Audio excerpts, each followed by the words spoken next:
Hello friends, at the beginning of this episode we wanted to let you know of a content warning really quick. This episode features depictions of emotional abuse and also has a scene of someone physically confronting her abuser. We wanted to make you aware of any content that could trigger negative responses for you. If that content doesn't sound like something that you would like to listen to, feel free to skip this episode. Stay safe, friends. You know how bad it is when you go for a high five with someone and you miss completely? I get so red in the face. I'm like, okay, well, I'm just going to walk away and act like that never happened. Yeah. I'm immediately regretting this social interaction, so I'll see you never. Right. So it has worked for me. I don't know if it works for you, but if you look at their elbow, you'll like always land the high five. I've heard that is if you focus on their elbow and not their hand, that's what's supposed to happen. But I'm just a naturally uncoordinated person, apparently. So, or maybe it's just I'm here for people's entertainment in general. So, oh yeah. You know. I miss that hand clap on purpose. Yeah, exactly. To make your day a little brighter. Ta-da! Call me Curtis Chapman. Nope, that's not his name. That's a Christian music artist. Who's the dude? He had the mustache and the bowler hat. Charlie Chaplin. Charlie Chaplin. Thank you. That was I for a second I was like, wait a minute, isn't that what you said? No, I said Curtis Chapman. Steven Curtis Chapman is a Christian artist. Okay. Charlie Chaplin, Curtis Chapman, not the same. Okay. Hello, friends. My name is David White, and you are listening to Tales to Inspire.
Haunted by her past. Separated from her found family in Operation American Defense, Geiger Gwen returns to Seattle to resume the work she had left behind.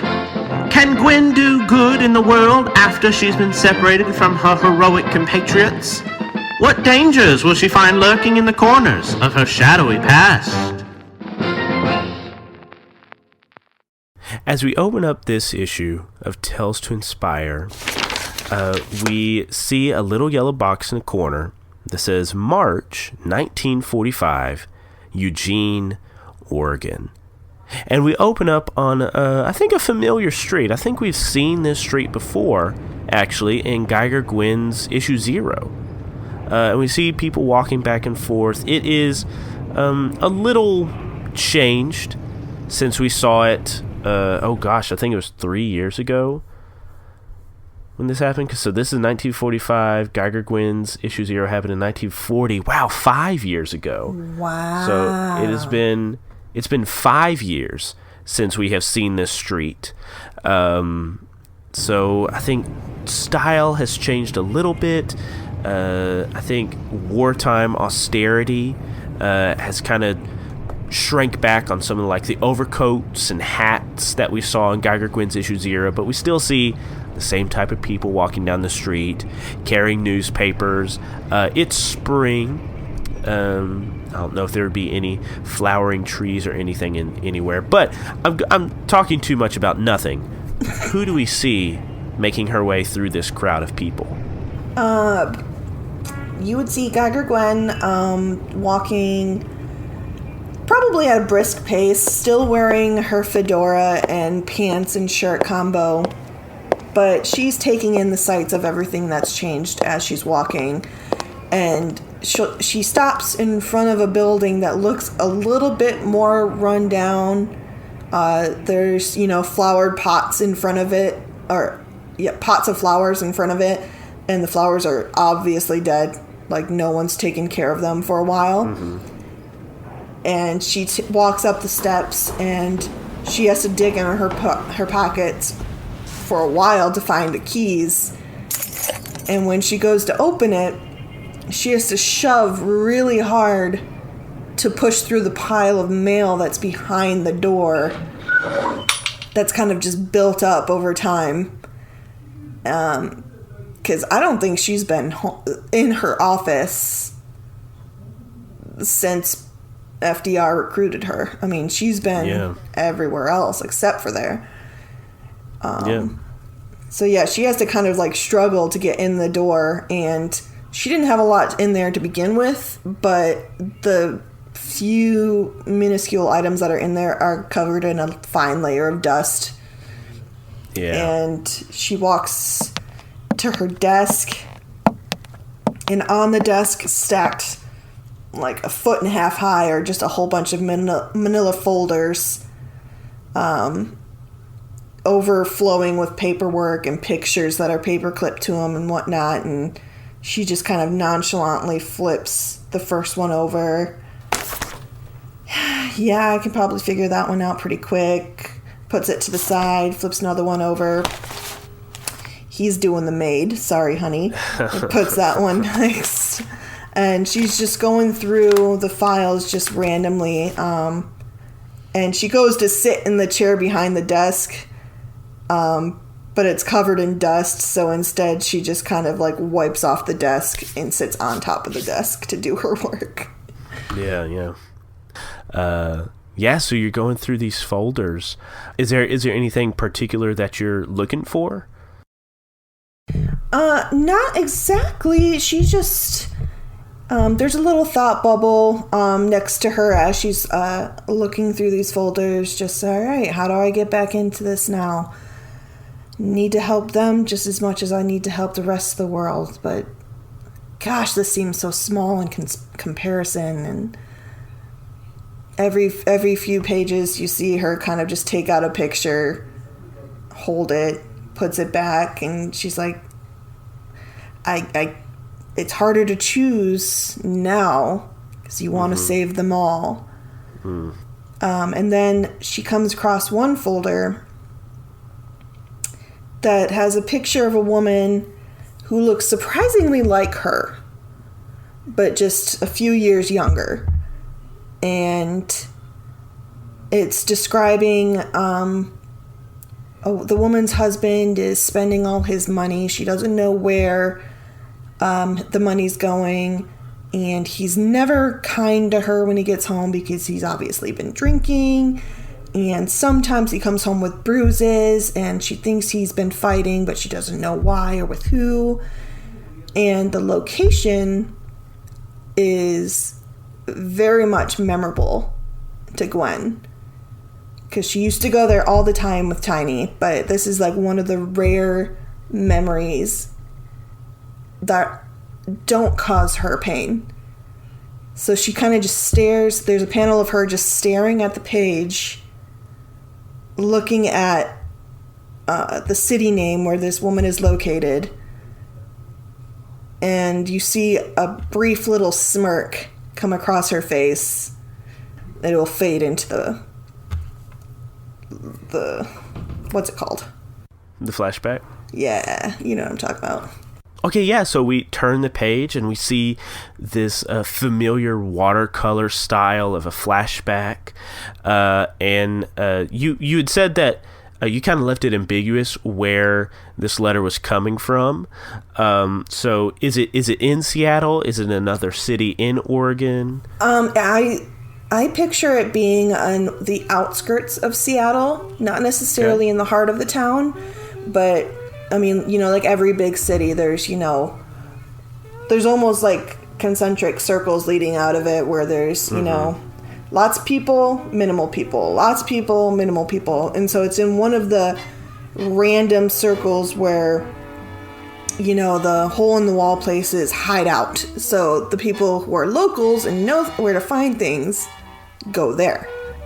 So she finds this local establishment outside of Seattle, and it's not located in a bar-like setting. It's actually like a laundromat.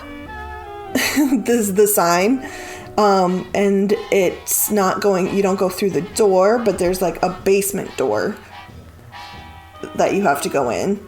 And there's no one watching it, but you have to walk in through, and then a series of random underground tunnels lead you to this like big open basement that is just being held up by pillars. It's almost like an old parking garage. Okay. And in the middle of the room is a fighting ring with a bell that you hear dinging, ding, ding, ding. You got an announcer over the crowd of people that are just yelling and drinking, and random people are there's multiple bars. There's not just one. They're just like little tables with random liquor on them that they're just like pouring in random cups. It's like an old school college party, but ran by people with big guns in the corners. Okay. And she walks in with Tiny on her arm and the biggest smile on her face. In all of the old panels of her and Tiny, she was never fully smiling, or if she was, it was very fake. This is a genuine smile. Tiny is even smiling. And they are like hanging off each other, and you just see her go, "All right, babe, this is your night." And she kisses him on the cheek, and then he says something along the lines of like, "Yo, you do you." And and she just walks off through the crowd, and the first thing she does is just grab someone else's drink. Doesn't matter whose. It is now hers, and she goes and parks herself in front of the ring and immediately starts yelling for more blood. Okay. I like it. So we see these panels of you entering this place as you have described it. We see Tiny Tim like consorting with some friends, drinking, throwing money, placing bets, and we see you wide-eyed and a huge grin on your face. Is this pre-powers or post-powers? This is pre. This is pre-powers. This is she almost looks years younger. Like, yeah. I would almost say straight out of high school. Like, cool. 'Cause in my mind they dated for a while before he became the Tiny that was awful to her. And so she looks probably too young to drink, but I don't know if the drinking age back then was 18. And who would care about drinking age down here? That's like I don't think it would matter. Well, and I don't think she would care anyway. She would still do it. Absolutely. So, but I do picture a panel too of her at the ringside, just like laughing and screaming and yelling at the man like, "You're doing it wrong. Get him in a chokehold." Yeah. And she looks back, finds Tiny, talking to some random gentlemen with guns, and there's even ladies hanging off of him, but she just smiles in his direction. And she's just, you see, she's actually happy. Like, this is, she's in her happy place here. Yeah. I also like the idea that since this is Geiger Gwen so young, fresh out of high school even, I like the idea that like when she comes here for entertainment, she comes here to watch, but also like I think she's studying. I think she's learning how to fight from watching these matches.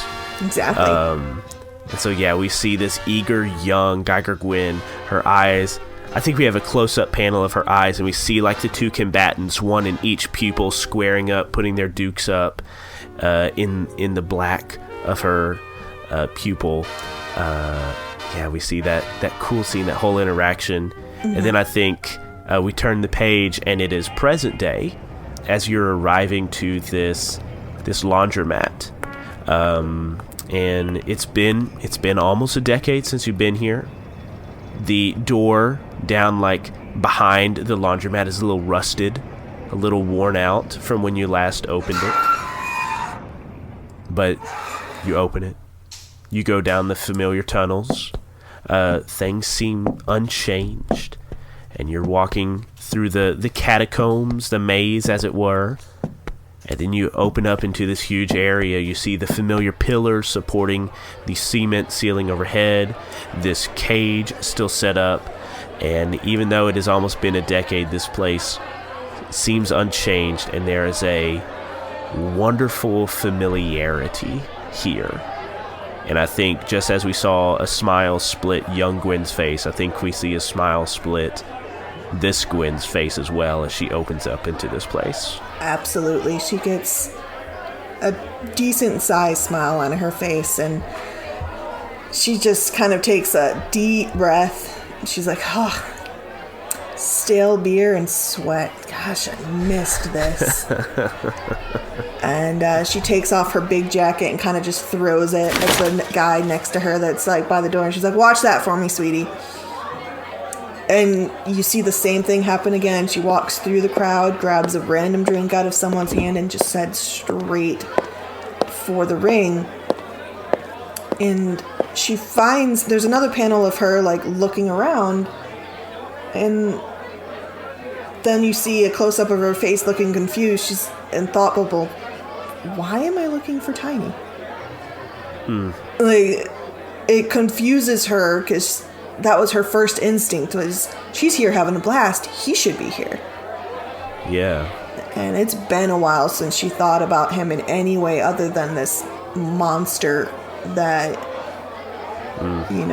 abused her. So she stops looking and she looks back at the fight, takes a big drink. She's like, guess it wasn't all that bad. It ended bad. And she downs the rest of her drink after that, too. And you down the rest of that drink. And I think the guy next to you, overheard you kind of talking to yourself. He says, you're telling me I just lost $20 on that mook. Get him out of there. And he swigs back another glass, obviously not understanding what you were talking about. I could have told you not to bet on him. Look at his left foot. He's walking on his heel all funny. He's not going to do great. He looks at you. What do you know about this? Hey, this is a man's sport, honey. What are you talking about? She grabs the drink out of his hand, downs it, and then she climbs into the ring. So, Geiger Gwen, you are were a member, I guess, of Operation American Defense. You have gone overseas. You have fought. Do people know you? Would you showing up to the space be like, oh, it's Geiger Gwen, the wartime hero, or I don't know, how public is your adventures with Operation American Defense? She's never been shy about showing her face, so I know people know of her. But just like everywhere, there's always going to be, it's going to be kind of like a small ripple effect. There's going to be random people being like, oh my God, that's Geiger Gwen. And some people are like, who? I don't pay attention to the news. Who reads that, Yeah. But so I can picture a small spattering of people hushing, and I'm like, oh my God, look, it's Geiger Gwen. And you see a panel of her just walking straight up to the ref, and she's tying her hair back as she goes. She's like, ask anybody who wants to challenge me. No powers, fists only. We'll see what happens. And yeah, they're still mopping up the blood from the last match, and he turns around and I think he recognizes you. Did Gwen fight in this arena before when she was younger, or I don't think so. I think she was known just for being there with Tiny, but she was an avid fan. Tiny never would have let her get in the ring. Ooh, okay. They had good times, but he still was the controlling boyfriend, even though if she didn't realize it at the time, Yes. How indecent, how How emasculating to have your woman be this powerful figure. Oh, can't you control your woman? Oh. Yeah, his girl's not going to be in that ring getting all bloody. That's not happening. Yeah. Well, Geiger Gwen is not his girl anymore. She is her own woman. And I think this ref has recognized you. You were a regular here. You were always at the front. You were always yelling, always getting so involved with the matches. And I think he smiles. Finally getting in the ring. All right. Let's see what you can do. And he yells out to the crowd. This woman will take any challengers that want to approach her. Who will take it? I think you hear some chuckles and laughs, and one of them shouts out, What's she doing in the ring? Shouldn't she be marked as fragile? And there's like, ha ha ha ha ha. Only thing fragile is your ego. Get in here and let's test that theory. And they all, ooh, all around him. His face flushes red. I ain't gonna take no lip from a broad. And he gets up and walks up and goes through the gate. And he's like undoing his suspenders and like letting them fall around his waist. He's like rolling up his sleeves. What is Geiger Gwen doing? As he's doing that and walking up, she walks over to her corner, or where she would be the one getting ready, and she is eyeing the room up, seeing if she sees anybody that she recognizes first. But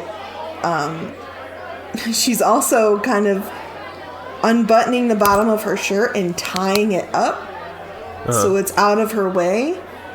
So obviously that's a little bit risque in the sense like women don't show things, and she doesn't care. She just ties it up so it's out of her way, so she's not swinging and getting caught in the fabric of her shirt. Yeah. And so there's a few rumbles from people like, oh my God, did you see that? What? Sure. Now we like dinner and a show. Yeah. And there's like a wolf whistle coming out of one group of people. So she's just looking around the crowd, just kind of like smiling, winking at random people just because. Mm-hmm. And as she finally ties her shirt up, she spins around and just eyeballs up and down the guy that climbed into the ring. Yeah. He's a typical man, not too tall, a little flabby. He has I hate calling them wife beaters. He has an A shirt on underneath his button-up shirt. And he's just putting up his dukes and says, I never hit a lady before, but the way you talk, you ain't no lady. Damn right. And then the referee or the officiant, referee sounds too official for this place. Mm-hmm. But he's turning around, all right, place your bets. You see people running forward, placing their bets with the bookies. And then the referee looks at you. Are you ready? Always. And he looks at your opponent. You ready? Just keep my seat warm. This fight's not going to take long. And then the referee claps his hands together. And Kristie, this man's a chump and you're going to take him out. Please tell us, how do you absolutely devastate this person?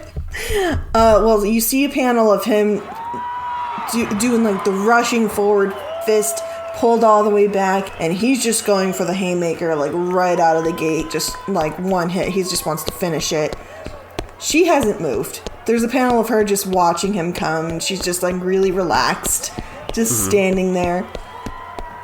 And at the second he gets close to her, she kind of sidesteps it and just kind of palms his hand out of the way, and he continues to move forward with his momentum. And so she just knees him in the gut, and as he bends forward to catch his breath, she's like, ooh, yeah, you're right, it's not gonna take that long. And then she just knocks him right out with the punch to the temple. Beautiful. We have this huge panel of like your fist coming from one side of the panel to the other, just colliding with his face. We see like some spit and a tooth flying out, a huge pow onomatopoeia behind his head, and he just falls to the ground. out of it. You see another panel of her just walking up to the officiant and whispering in his ears. She's like, well, to be honest, it probably could have let it go on a little bit longer, but he was also really drunk, so knocking him out was super easy. And you see very few people. I think the people that like knew who you were bet on you. And so like they are happily raking in the piles of cash that they got from this bet. Everybody else is so confused. How? What? Who is this? What, Geiger Gwen, what are you doing? I just hop back out of the ring. I still have my shirt tied up, but I phase out of the ring again. And I kind of just wink at people as I walk by. I grab another drink. And I head towards a table that I used to sit at all the time with Tiny. And I want to see who's there, and if there's no one there, then I'm just going to take a seat for a little bit and reminisce. Yeah, I think you sit down here, and you're sipping your drink. A new fight is going on behind the chain link, and as you're drinking here and sitting, I think, do we have another flashback to a time when you and Tiny Tim were here in this booth or in this seat? Yeah, there could be. There's another flashback of her sitting, and he's got his arm around her, and they're just like giggling like two teenage kids. You know, they're having the time of their lives, and that's when out of nowhere you see a panel of him kind of like grabbing the drink out of her hand in the flashback and being like, all right, now you've had enough. And she's still laughing, and she's like, oh, stop it, you know better, like, don't be telling me what to do. And that's when like a switch is flipped. And to save face in front of his friends, he kind of just goes off on her, like, you don't speak to me that way in front of these people. And that was probably one of the very first times he's ever treated her that way. So this place has really good memories, but it's a mixed bag in the sense that, like, this is one of the places that they were the happiest, but this is also the place where everything changed. Okay. Yeah, and then the next panel leaves those watercolors behind, and you're back in the present day. After having that flashback, what are you doing? I'm just sitting at the table, drinking my drink slowly, just kind of watching everybody around me. If people come up and try to talk, I kind of just, politely nod them off, like I just want some time to myself. And I pull out of my pocket an old picture that I brought with me just because I knew I was coming here. And it was a picture of Tiny and Gwen, all dressed up for a night out in the town, And you see a panel of her looking at it, and then you see a thought bubble, and all it says is like, I think it's time to let it go. I think I can let it go. ... Okay. And as you're thinking that, there's a new panel, and I think we have a word bubble that pops up, and I think the text just says something like, I hope you saved my table for me. But Geiger Gwen, your eyes kind of snap open wide because you recognize that voice. Oh, absolutely. Her neck is immediately turned in the direction of the voice. Yes, and then we see a panel, and we see Tiny Tim walking in, decked out as the son of a criminal boss would be. This is kind of shocking, because the last time you saw Tiny Tim was in the Alps in Europe, right before the building he was in exploded. And here he is 2 years later back in Oregon. But it's also shocking because on his arm is a new woman, this blonde woman, also dressed to the nines, a red dress kind of draped down, kind of slit down the side, revealing a thigh. And he walks in flaunting her. He is shaking hands with people he knows. He's joking. He already has a drink in his hand, and he is walking straight towards where you are sitting. He has not noticed you yet. There's a panel of her looking slightly panicked, and then you see a panel of her phasing out, like camouflaging herself into the shadows, and she backs up into the corner behind the table. She wants to be in the shadows there so she can see what's happening. Okay. Then I think we need to have our first roll of this episode. Oh, no. Let's roll a sneak around. Okay, and that's That maneuver? is 2d6 plus your maneuver. Oh, no. Oh, okay, so plus 2. Okay. I rolled a 6, but plus 2 is an 8. So on a sneak around with an 8, you must leave something behind or be discovered. You're spotted, but you get the drop on them, or there's something here that you didn't plan for. Which option do you choose? I think that she tries to phase out so quickly that she drops the picture that she was holding, and it kind of just lands. I don't know. I'll leave it up to you if it lands on the table where it's easily seen, or if it's just like on the floor where he still can see it. But yeah, ooh, I like that. Okay. I think, yeah, it drops, and we see it like float down to the seat cushion, and then you like phase through. You do this thing where you rearrange your molecules to blend into your surroundings. So I think we see Gwen, but you're like the same color as the shadow of the corner that you're in. exactly. Yep. And so he, Tiny Tim walks past you without seeing you with this new bow on his arm, and he slides in. He sits down. He orders a drink. Yeah, and he starts talking. And this woman is just kind of sitting there, and I think you kind of feel something for her. I mean, I guess I'll leave this up to you whether you feel something for her, but I think it reminds you of outings you had with Tiny Tim. You were there with him, but he was not there with you. You were there to be like a trophy, a status symbol, something for people to look at and envy Tiny Tim for. Yep. Because he's having conversations, but he is not interacting with her at all. What are you doing or thinking? You see Gwen just slowly maneuver her way along the wall so she can see both of their faces. And instead of watching Tiny, she's watching the woman's face. And you see a panel of her just staring very intently.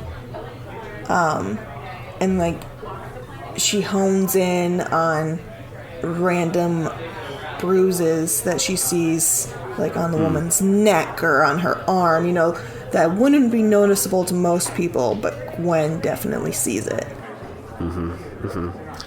Because I think those are the same places he hurt you, and you know where to look. So you notice those things, and I think her face, she like smiles and nods her head whenever like Tiny does turn to her and says, "Hey, you see that? That's called a punch, sweetheart. It's what men do with their fists."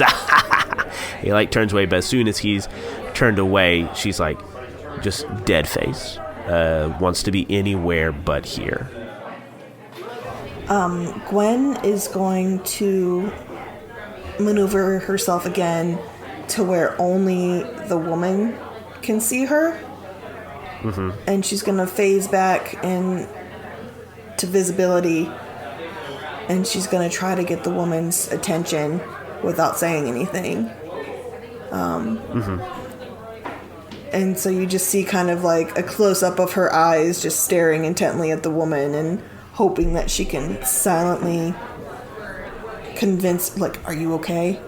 You know? Yeah, so you make eye contact with this woman, and everybody else doesn't notice you, but she sees you.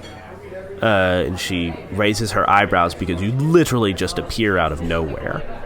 And she like raises her eyebrow a little shocked. But she doesn't say anything. Yeah, Geiger Gwen is also putting her finger to her lips, you know, like, shh. But, like, eyeballing her, like, you good? You okay? And then I think I'm going to try to get as close as I possibly can without Tiny noticing me. To what are you trying to do? I'm trying to slip her my card. Because I've got cards that I give out to, you know, the women that I help all the time. Yeah. And I'm hoping that if I give her my card, she'll recognize who I am and know that I can help her. Yeah. I think, like, there's, like, serving trays and other tables, like, all around you. So I think, like, if you, like, slipped one out of your pocket and, like, just kind of flashed it at her and then, like, very knowingly put it on the table, like, hey, get this, she could definitely get up and go get it. Okay. Without you having to get closer to Tiny Tim. Yeah. And risking that. That's what she does then. She kind of just, like, she turns around to, like, the closest table or bar or whatever that there is, and she kind of just places it next to her, slides it away, and then just, like, looks down at another drink and just kind of hangs out. And hopes... I mean, she's not trying to hide from Tiny because she's not scared of him, but she's trying to help the woman, so she doesn't want him to notice her right away. Yeah. I think she sees that and she kind of gets the gesture, and she's interested. So she turns to Tiny Tim and says, "Baby, I'm going to go to the restroom real quick." He says, "Yeah, Toots, go powder your nose." And she gets up, slides out, walks over, her high heels clicking against the cement. She walks over to you and grabs your card and looks at it. And then I think her eyes go wide as she reads your name. And she says, "Is it really you? You're the one they call Geiger Gwen?" So you do know who I am. That makes this easy. Do you need help from me? Unfortunately, I know exactly his type. Oh, from Tiny? I mean, he ain't the nicest of boys, but he buys me nice things. Yeah, and he also tells you you're beautiful and you're the only one for him and all of the things you've ever wanted to hear. And then he gets mad, right? Yeah, and then he takes it all back, and sometimes he even hurts you, I bet. Well, yeah, but... No buts. Oh. A man is supposed to care about you, not take from you. He gives nothing. And at that point, she looks back at Tiny, and you hear her kind of whisper to the woman, "He used to take a lot from me. And one day I decided it was enough. And nobody's ever going to take from me again. You should not let that happen to you." They talk about you all the time. Tim and the boss. About what you... She, like, lowers her voice. What you can do. You're still talking about me, huh? Oh, yeah. Flattered. Oh, yeah. You should be, honey. They talk all about how, you know, your abilities and what you can do. How you basically built the empire for them. Is that what they say? But you didn't hear it from me, honey. No, not at all. I do think that you should take a little bit of walk right now, though. What you mean? I just got here. I know. But for your safety, I think I need you to take a walk. And she very pointedly kind of shoves the woman in the opposite direction. And then Gwen just walks straight over to Tiny and takes the woman's chair and sits down. Yeah.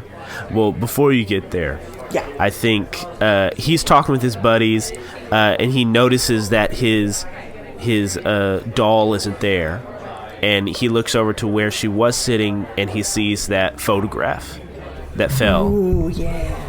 And he squints and grabs it and lifts it up, and then he puts it down, and he's like, what the hell?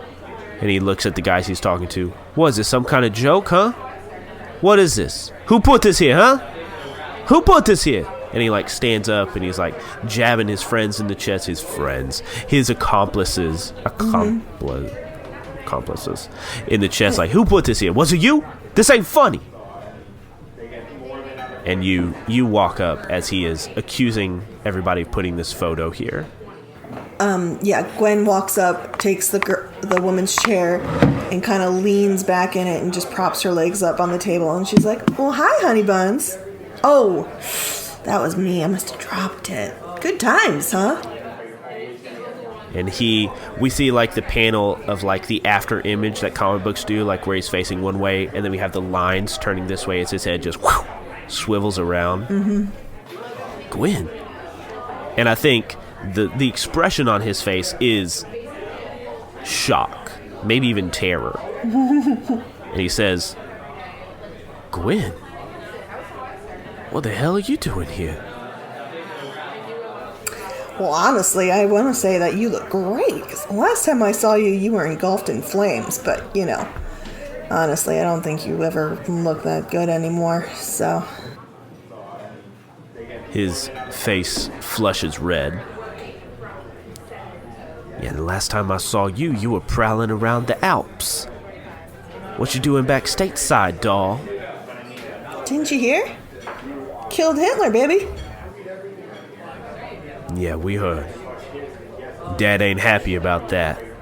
The new German government doesn't want to do business with us anymore. Say they're getting rid of all these Nazi types in their government. And they don't trust us because we used to do business with the Nazis. So Dad ain't too happy about that. Yeah, a lot of people eventually catch on when they're, doing business with unsavory types. So, can't say I blame them. So what, you just come back stateside, Gwen, just to poke holes in me? Come make my night terrible? What you doing here? I mean, to be fair, I was here first. You also missed a hell of a fight, I took someone down. Every time I used to ask you if I could get in the ring, and you told me no woman of yours is going to be in the... Guess what? You made a bunch of people some money tonight. Pretty proud of that. Kristie, is it too much if he says, like, you're always mine or something like that? No, that's fine. That's exactly what he would say, something along those lines. So, yeah. I mean, I know. I just don't want to hurt you because this dude's an awful person. No. I give you free reign because I trust your judgment. Okay. There you go.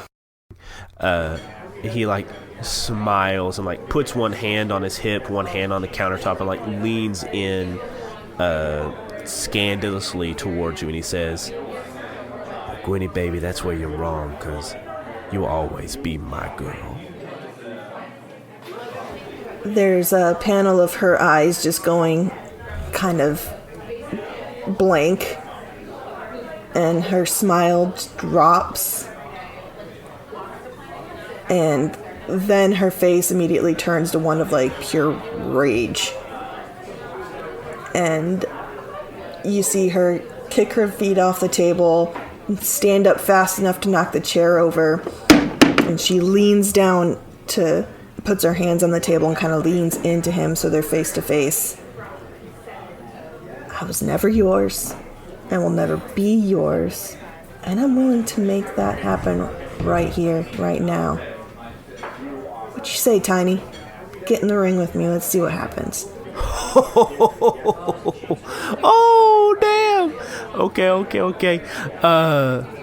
And he's surrounded by all these men. And I think like the chair falling over drew the attention of all these people that previously were not part of this conversation, like to this corner, and they hear you challenge this Tiny Timothy Tuskman, the son of the Tussler, renowned boxer, to step into the ring with you. And Tiny Tim feels these eyes, and he feels the weight of expectation on him. And we see like his hand is flat on the table, but then like balls up to a fist. And he grits his teeth and he says, "Fine. One last tussle. Just like old times, right?" Oh no, baby. This time I get to hit back. Oh my God. I'm like sweating. Okay. I'm so scared.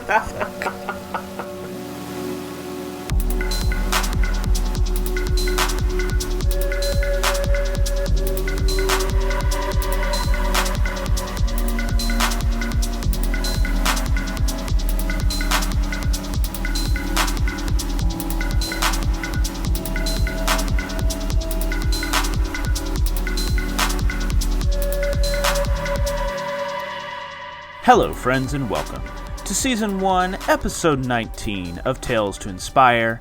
I'm your host, David White, and welcome to the mid-roll.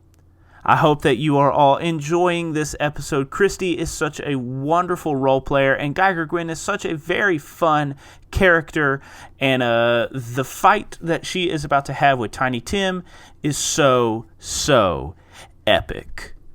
And, like I said at the beginning of this episode does deal with, the very heavy topic of abuse, physical abuse, emotional abuse, and Geiger Gwen is a superhero. She is confronting this misogyny and physical abuse head on in a way that only superheroes can. And as much as I wish we were, we are not superheroes. So I hope that this is cathartic for some of you that maybe have dealt with physical or emotional abuse in the past, but also if you are someone who is currently going through abuse, or if you know of someone who is going through abuse, please, I'm going to plug the domestic abuse hotline right now, just so you can have it, just so you can save it in case you didn't know it, but that hotline number is 800-799-7233. Again, let me give it to you again. 800-799-7233. And if you are someone who's going through abuse, just know that we here love you. We are cheering for you, and we know that there's something better for you out there than what you are experiencing right now. Now, with that out of the way, with that very important PSA out of the way, let's get to some show notes and some housekeeping stuff. So Season 1 of Tales to Inspire is going to be 28 episodes long. This isn't like a new revelation. It's always been 28 episodes. Like that's how many we recorded. But I'm editing episodes right now, and I'm currently editing episode 24. I would like to be further than that, but right now we're not recording any new episodes for Tales to Inspire Season 2, because I wanted to finish Season 1, and I wanted to be able to focus completely on editing and creating and recording Season 2 all together, because you might not know this, but we started recording Tales to Inspire while Misconceptions was still wrapping up. So I was still editing episodes of Misconceptions whenever we started recording episodes of Tales to Inspire, and I didn't really want to do that. I wanted to give Season 1 its time and then focus completely on Season 2. Why am I saying all this? Well, I'm saying all this because editing is a freaking drag, my guy and gals, and goos. Is goo the not gendered guy and gal? Goo. Guys, gals, and goos. I'm I don't know if you'll like that, but I kind of like it. But anyways, guys, gals, and goos, it's a freaking drag. Like, I'm not creating. I'm not getting any creative support. I'm not like role playing right now and getting that good role playing energy that just makes me so excited for this show. And of course I'm excited for this show. We recorded some great content for you.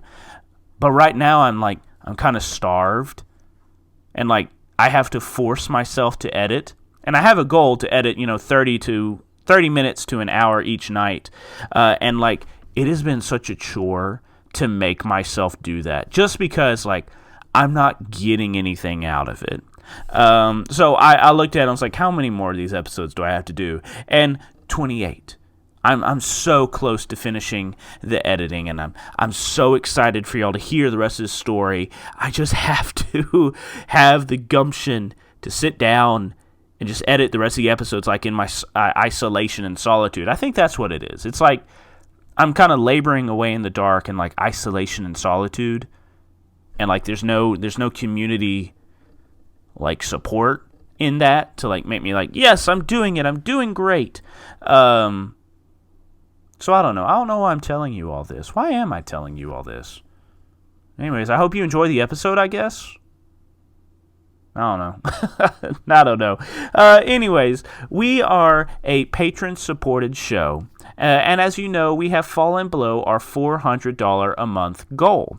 At $400 a month, we are able to pay our performers, like Kristie, like myself, $5 for every hour that we spend recording. Right now, I can still afford to pay our performers, but if I did it consistently, each month, for each episode, each recording session we did, we would rapidly deplete our bank account and we would eventually not have enough money to pay our performers. Like I said, right now we're not recording episodes, so I'm not paying performers, but I'm trying to like pull up our money so that eventually when we start recording season 2 again, it will be a little while before we run out of money.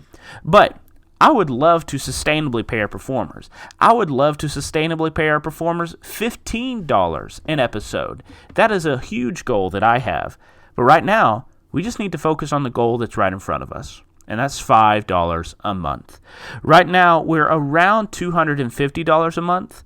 And so if you are someone who enjoys this show, if you would like to see us continue to put out good content, if you would like to see us continue to get paid for the good content that we create, please click the link below, go to our Patreon, and give any amount that you can to help support us. Now, what will you get?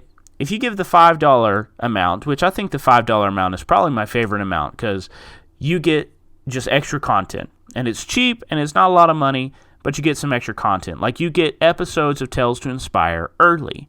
Like you could be listening to episode 23 right now. And eventually 24 when I get it edited and released. But you get to listen to early episodes. You also get to listen to Phil and I watch Justice League Unlimited episodes, the old DC Animated Universe cartoon, and talk about them. And it's a fun time. We've recorded 2 episodes, released them, and it's fun. We have a lot of fun talking about Superman and Batman and Wonder Woman and everybody's favorite, Captain Atom, just the nuclear-powered punching bag of the DC Animated Universe. But we have a lot of fun over there, and we would love it if you could join in on that fun. And at $5 a month, you would be able to join in on that fun. But please, any amount would greatly, greatly help us out. So if you have any extra cash lying around, if you can afford $5 a month, please click our Patreon below and go give any amount. Now, with all that out of the way, let's get back to this gut-punching episode.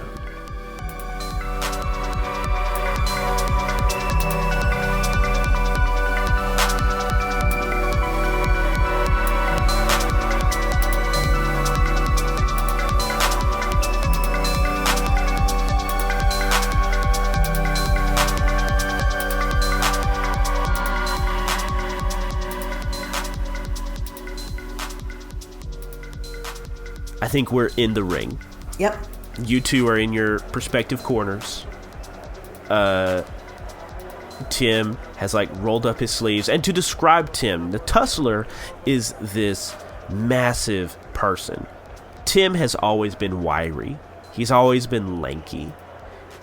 He's always been, this slack-jawed, slouched shoulders boy that was leeching off of his daddy's legacy. And not much has changed since you left and you haven't seen him. But he has rolled up his sleeves. His friends offer him a bottle through the chain link, and he grabs it and takes a swig of it. And then we go over to Geiger Gwen's corner. What do we see in Geiger Gwen's corner? No, you just see her kind of nonchalantly leaning into the fence, hands across her chest, one foot propped up.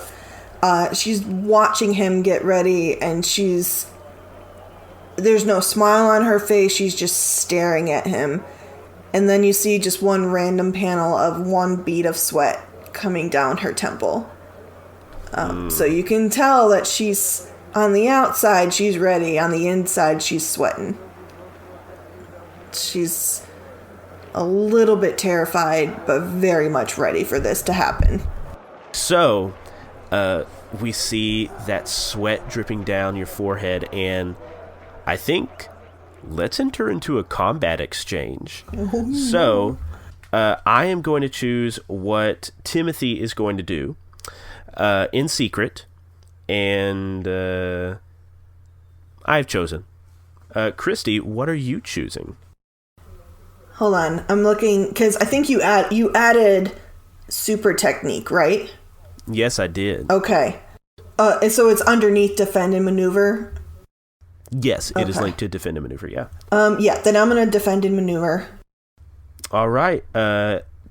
Tiny Tim, big surprise, chose to advance and attack. So defend and maneuver gets to go first. So, Kristie, go ahead and roll 2d6 plus your protect. Oh, that's only 5, but I'm going to burn a bond with Tim. And Perfect. Jump that up to 7 to 9. Uh-huh. I want to humiliate him as much as possible. Okay. So I'm going to do... Well, I'm hoping, because I guess it depends on how well he does. I'm hoping to do the super technique, and I want to phase out enough so when he comes at me, he goes right through me. Okay, so you will become intangible and untargetable for a short duration of time. Mark 1 stress to avoid all harm that would be inflicted on you this exchange. So go ahead, mark 1 stress. Okay. All right, and so Tim chose to advance and attack. So he rushes forward, and he is going to strike a foe in reach, but you have phased out. So he goes to punch you, and as his fist comes for you, it just goes through you, and the momentum of his swing carries him through your body, and he just trips and stumbles and crashes into the chain link behind you. And you see Gwen just kind of slowly turn around. She's like, oh, did I say this fight was going to be fair? I don't think I said that. What, using your powers, Gwen? You afraid to fight me like a man? I think you get to know what it feels like to be the lower one on the totem pole. Okay, so that combat exchange ends. Do we enter into a new combat exchange, or do you do anything? I'm gonna continue the combat, so... Okay, so going right back into it. Okay, so he's gonna choose first. Okay. Ooh, interesting. Okay. Yeah. So, he has chosen.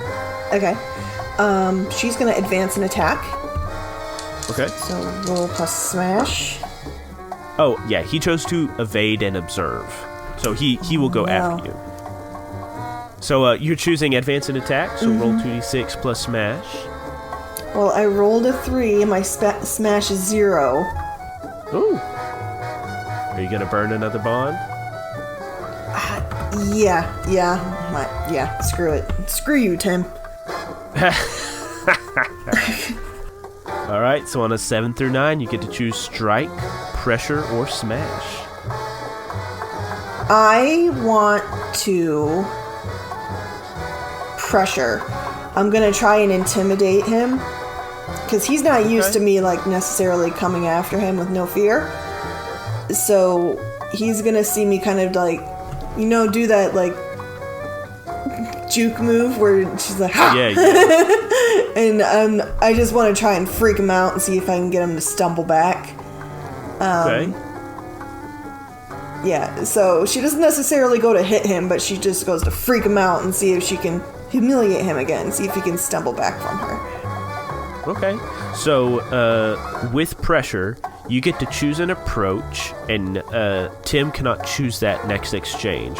So, do you want to block him off from defend and maneuver, advance and attack, or evade and observe?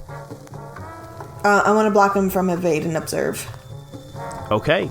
So, next combat exchange, he will not be able to evade and observe. Got it. So, you juke him, and he like flinches a little bit, and he was like holding himself up on the chain link, and you like juke him, and he like stumbles and lets go of the chain link and like falls completely on the ground.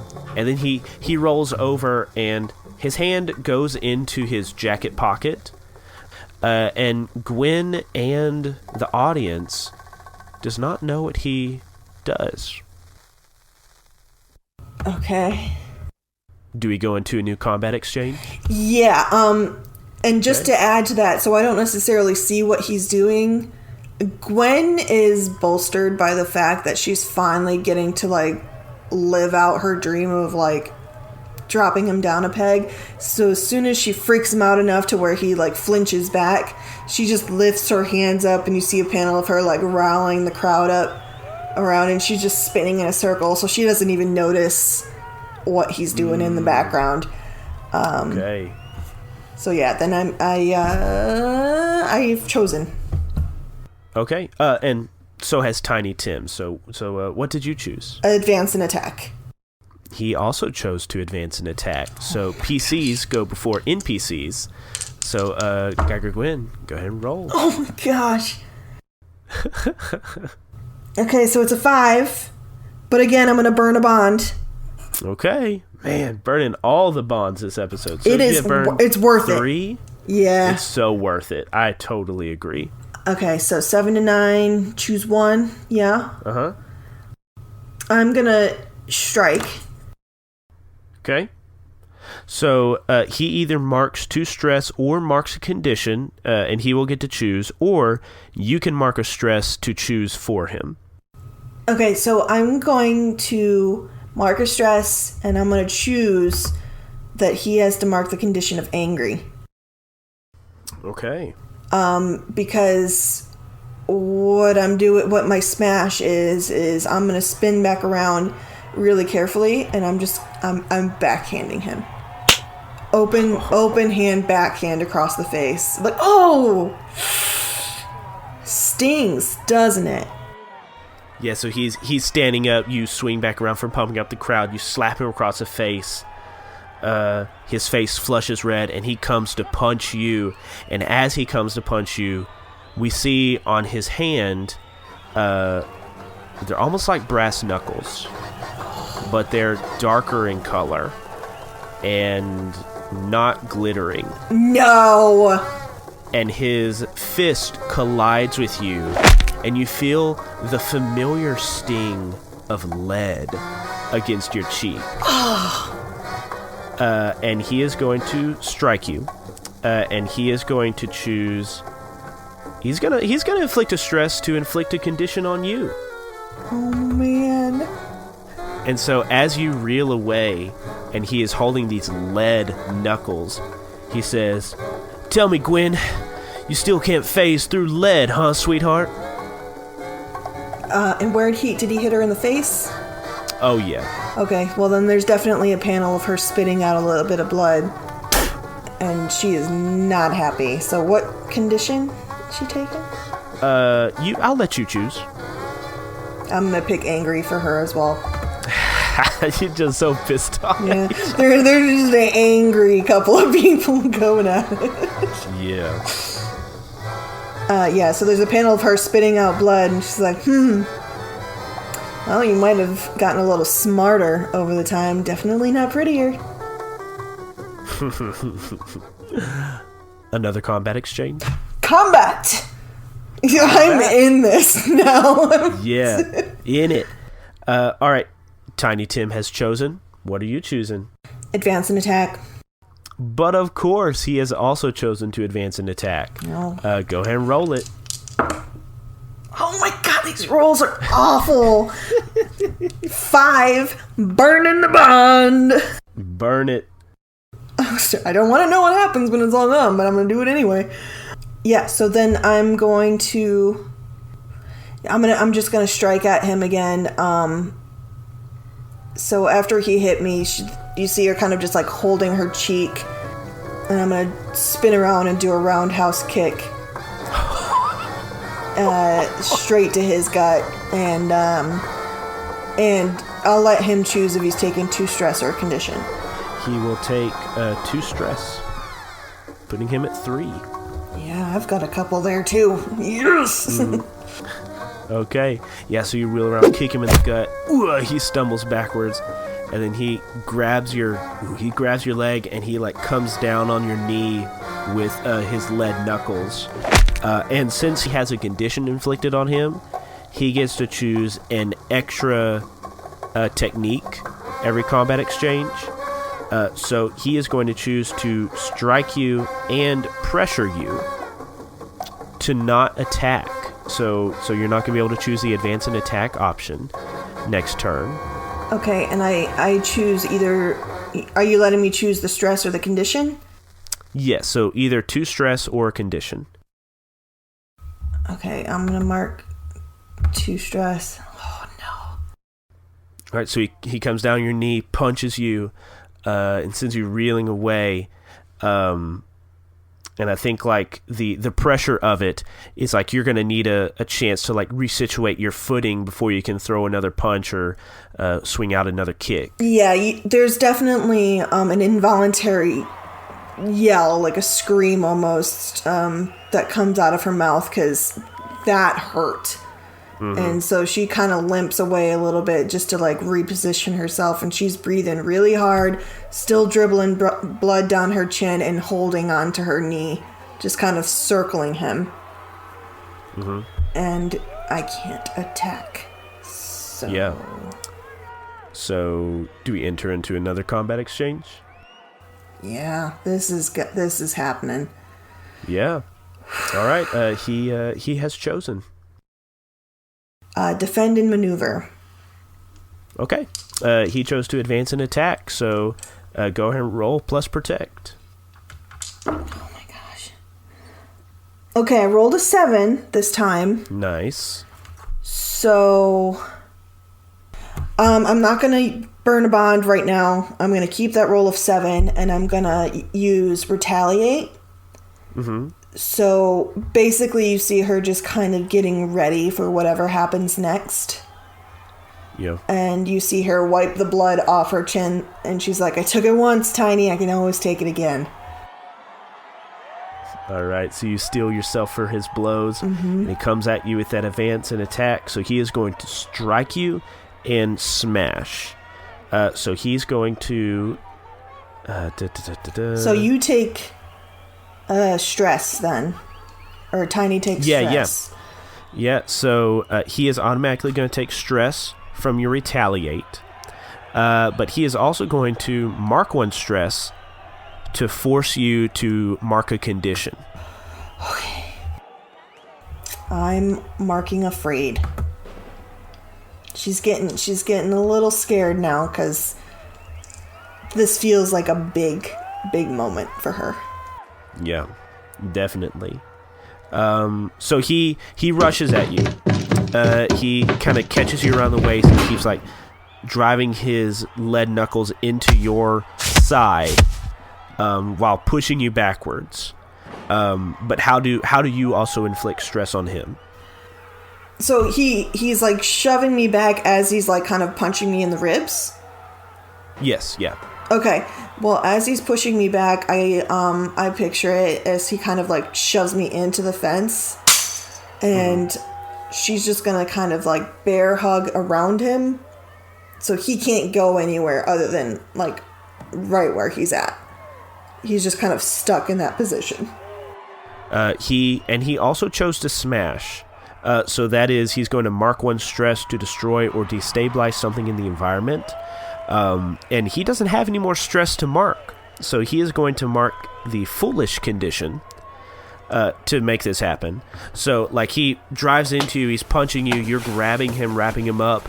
And I think, like, as you two are struggling, like, against this chain link fence, we see, like, the pylon that has been holding this part of the fence in has, like, rusted out over the years. Ooh. And just as you're fighting, it keeps shooting, and then it just comes loose, and the both of you tumble through the chain link fence and onto one of the tables, and, like, it'll just roll across, knocking drinks off, and just into the crowd. Yes. What's next? Combat! All right. All I can picture are panels of them just, they are feral right now with each other. Absolutely. So. Absolutely. And can she still not advance an attack, or was it just for that one round? That was just for that round. Okay. And Tim has chosen what he's doing, so what are you doing? She's going to advance an attack. All right. He defend and maneuvers. And he gets to choose 2. So, he's definitely going to retaliate. So, he's going to... Oh, wait. He has a special technique that we haven't used. Oh, no. No. Ooh, I like it. Okay, so he is going to retaliate, but he's also going to choose his super technique, super is in quotes, called Take Cover. Swerve and maneuver into cover. In this exchange, the first attack on you strikes your cover, damaging it, but leaving you unharmed.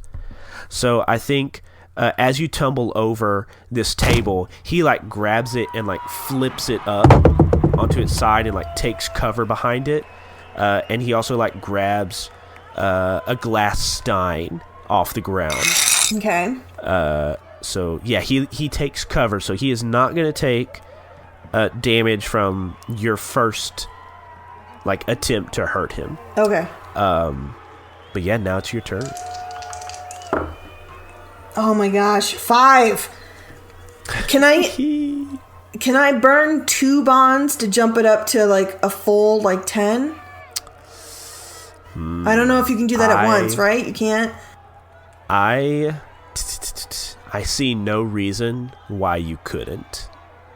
So go ahead and burn 2 more bonds. Okay, yeah. Step it up to a 10. I'm going to smash, because you're going to see her kind of kick out and, like, split the table in half. Because he's holding it, splits Excellent. it. He doesn't take any damage from that. Yeah. I still have to mark a stress from that, though? Yeah, you still mark a stress. And then I'm going to strike at him. I'm going to, like, grab his collar, and you just see her kind of drag him closer to her as she goes to punch him right in the face. Okay, so you kick it, you splinter it, you grab him, you go to clobber him, but before your attack can hit him, he takes that glass stein and he just shatters it across the side of your skull. And that was his retaliate. So you take 1 stress from that. Okay, so I'm full of stress. So what does that mean? Really? I'm full. Okay. So now that you're full of stress, anytime a move says that you have to mark stress, you have to mark a condition. Oh no. Okay. So he just shatters this over your head. People are, like, clearing away from you. You have, like, the telltale, like, ring of people around you too, as you're just standing in the rubble of this table. Just both of you just ragged breaths, worn out, bloody and bruised. And you just see Gwen kind of staggers up. Like, it takes her a second to stand straight up, and she's bleeding from the hit to the head, from the mouth, and she's laughing to herself, but, like, breathing really hard through it. And she's like, I don't think you get it, Tiny. I don't even have to win.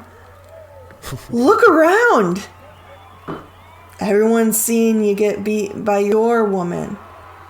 Remember that. Your woman is beating you right now.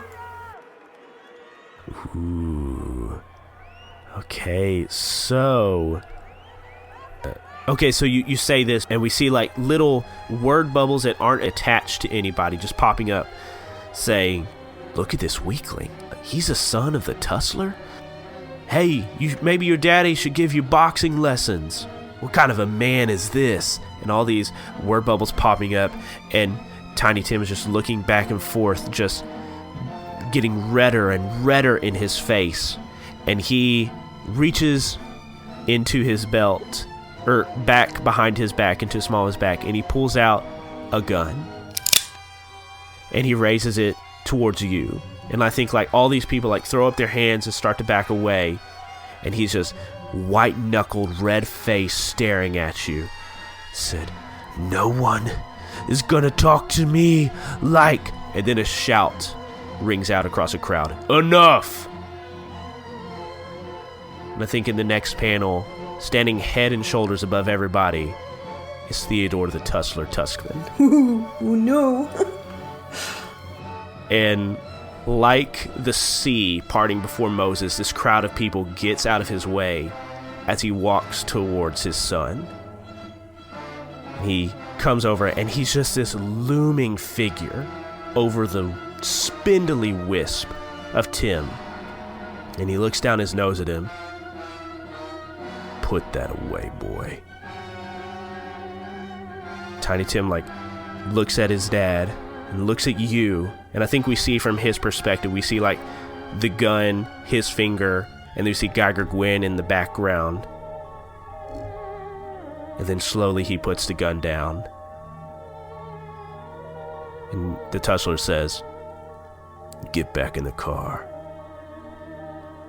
Tiny slinks away. And I think he walks by and he sees the woman he walked in with at the bar. He says, what are you doing? Come on, let's go. And she says, oh, honey, I'm sorry, but these men are buying me a drink, and I'm afraid I'd rather be with them than with you tonight. And again, his face flushes even further red, and he just storms out.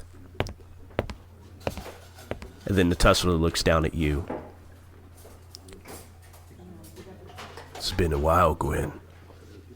Nice to see you. Can't say the same, boss. I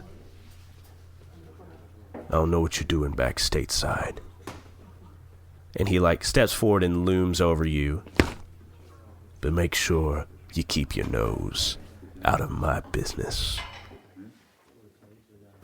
She doesn't say anything. She just stares him down. And then you see a panel of her turning her back on him and walking straight to the door, grabbing her jacket and walking out. Okay. And I think we turn the page from that very intense scene. Where do we find Geiger Gwen at the end of this issue? Yeah, so Gwen heads back to her office, and she just starts researching like crazy to see what they've been up to. Okay. Yeah. So we have this scene of Geiger Gwen back in her office. We see the very noir office and a lamplight shining down on your desk, and we see all these papers lined out, all these newspaper clippings. Photographs of the Tuskmans, and do we have a little word bubble from Gwen to end this episode? I do want it. I want it to be the pictures. I want her to still be sporting some bruises, even if time has passed. Yeah. Mostly because in my mind, those lead knuckles did more damage than she's had since she's had these powers, because her definitely. Molecular energy is so off the map that things just kind of regenerate, but lead, for whatever reason, is her kryptonite. So there's definitely a panel of her just still looking a little rough. Mm-hmm. And the word bubble that you see Well, it's always been a family business, and you told me I was part of the family. Oh. And then down in the bottom corner, we see the text, "To be continued." End of episode. Oh my gosh. I was sweating so much because my rolls were awful. And that's it for this week's episode of Tales to Inspire. We'll be back with our next episode on May the 1st. If you have social media, you can find us on Facebook and Twitter. Like and follow us at Misconceptions Pod for up-to-date information about the show, behind-the-scenes pictures, and just to show us your general positive feelings about the show. We also have a Discord. You can click the link below to join our Discord so that you can chat with other friends of the show and chat with other cast members directly. We also have an email. If you would like to contact us that way, you can email us at misconceptionspod@gmail.com. This show is fully supported by the generous monthly donations of our patrons on Patreon. If you would like to join that elite group of supporters and gain access to exclusive content, please consider joining our Patreon. The Tales to Inspire theme song was composed by Esteban Del Pino. You can find out more about his music on fiverr.com/IAM_WAKE. Geiger Gwen was played by Kristie Scheidemantel, who can be found at Polish Kristie on Twitter. And I'm David White, your editor-in-chief. You can find me at Mr. Banana Socks on Twitter. The role-playing game system used in this production was a modified version of the Worlds in Peril role-playing game by Sam Joko Publishing, featuring elements from the Avatar Legends role-playing game and Masks, a New Generation role-playing game, both by Magpie Games. Tales to Inspire is a product of the Misconceptions Podcast Network. Find out more about our other shows and buy cool merch at misconceptionspod.com. And that's it for this week's episode of Tales to Inspire. Thank you so much for listening, and keep it nerdy, y'all.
So Kristie, how are you doing after that episode? I am so elated for Gwen. That was absolutely necessary. Tiny needed to be put in his place. Absolutely. Oh my gosh. I didn't know how it was going to happen.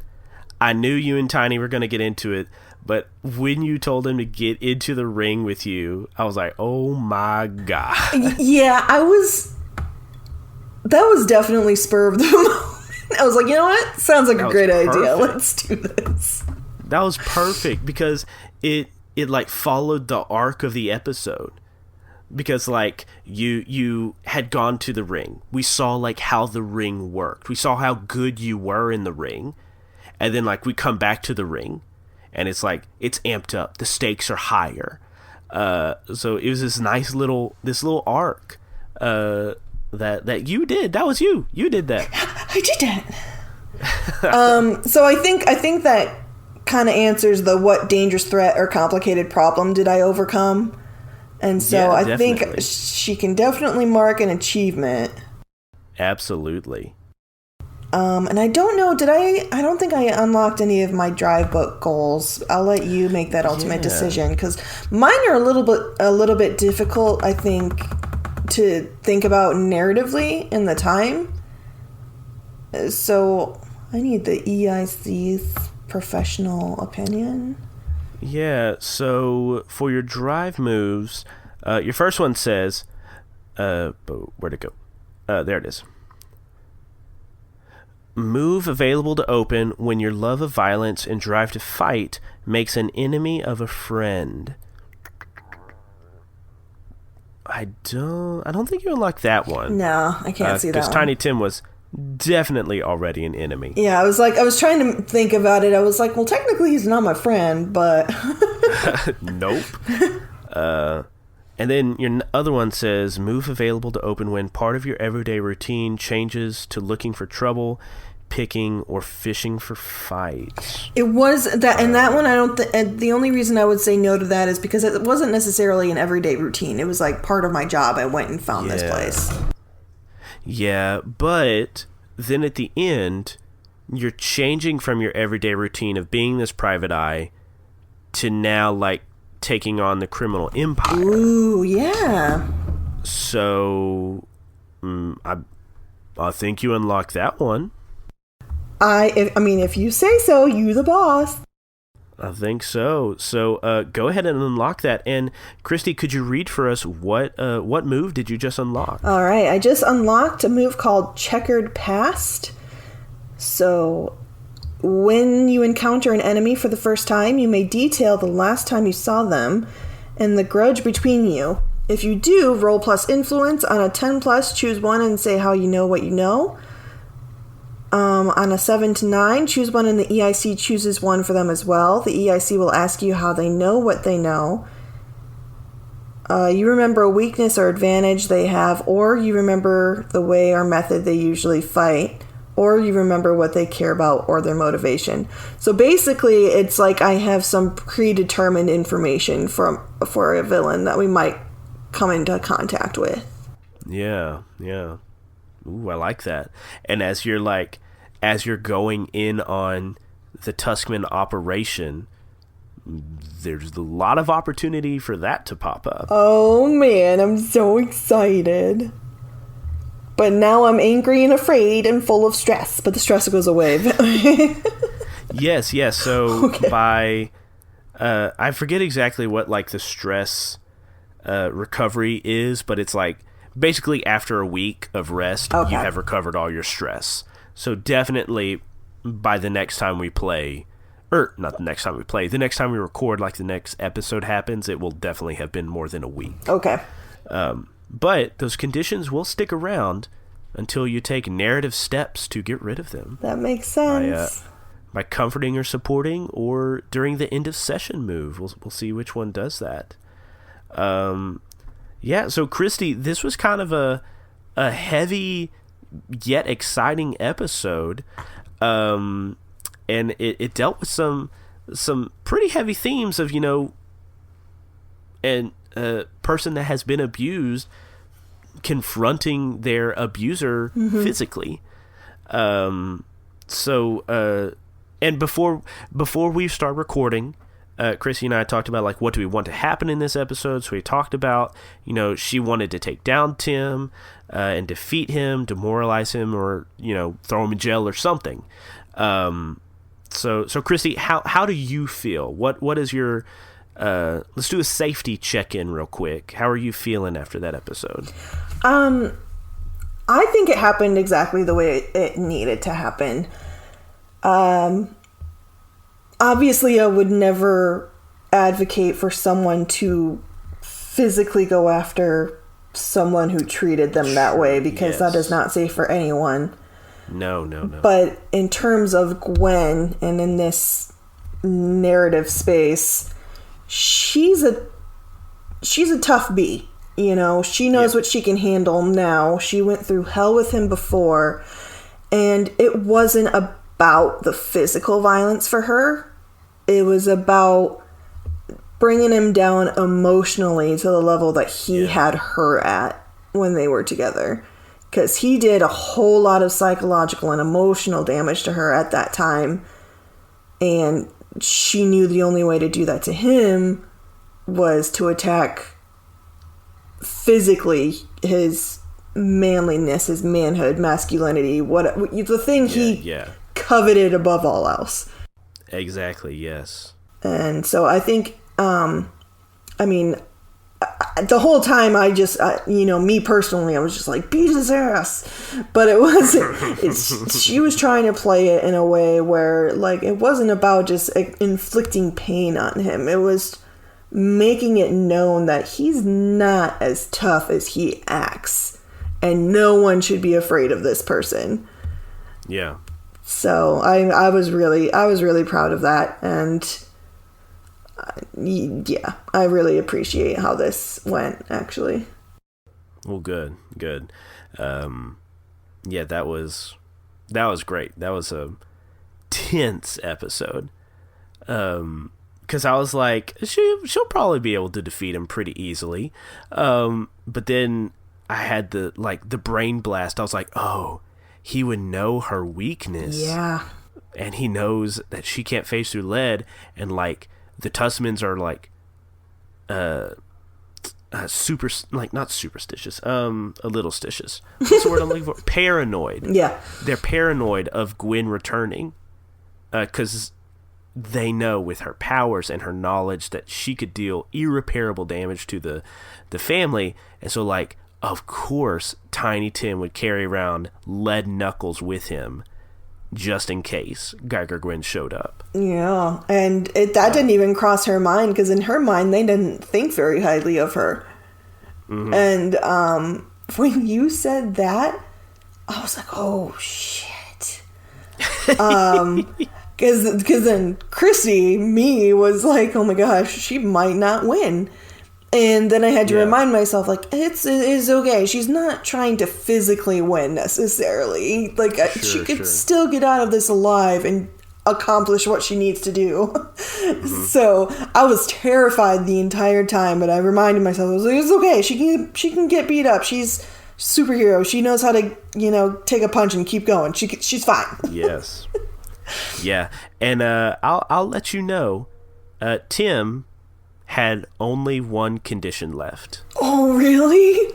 Yeah, he was on the verge of collapse. So exciting. I won't lie, that entire thing made me so happy. It happened exactly like I couldn't have scripted that. Like, I think it was perfect. Mm-hmm. I'm happy with it, so.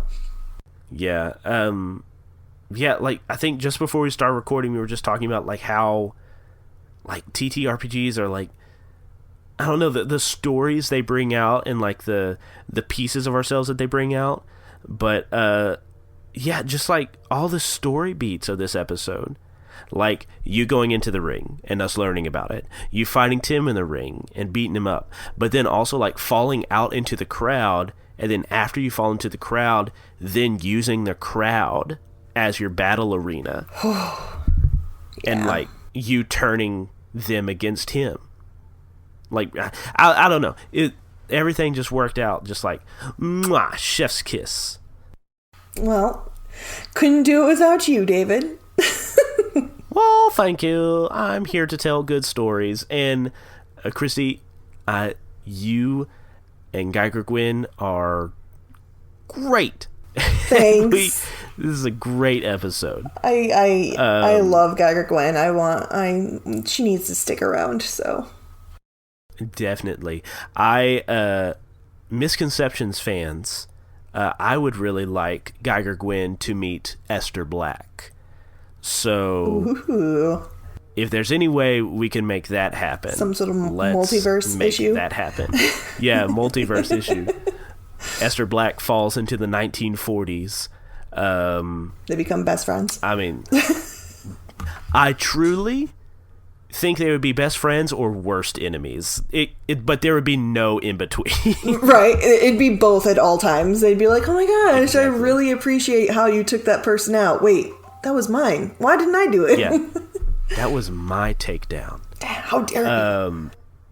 No, that would be lots of fun. But anyways, yeah, Kristie, do you have anything you want to say before we wrap up this post-game discussion? No, I appreciate everyone who's listening. I will take a second to remind everyone that, we go over some really harsh and hard things sometimes in these. So if there is something you're struggling with and need help, reach out. Someone's always there for you. And absolutely, take care of yourselves. Yes, absolutely. Well, Kristie, thank you so much for recording. Listeners, thank you so much for listening. And we will catch you on the flippy dip. Keep it nerdy, y'all.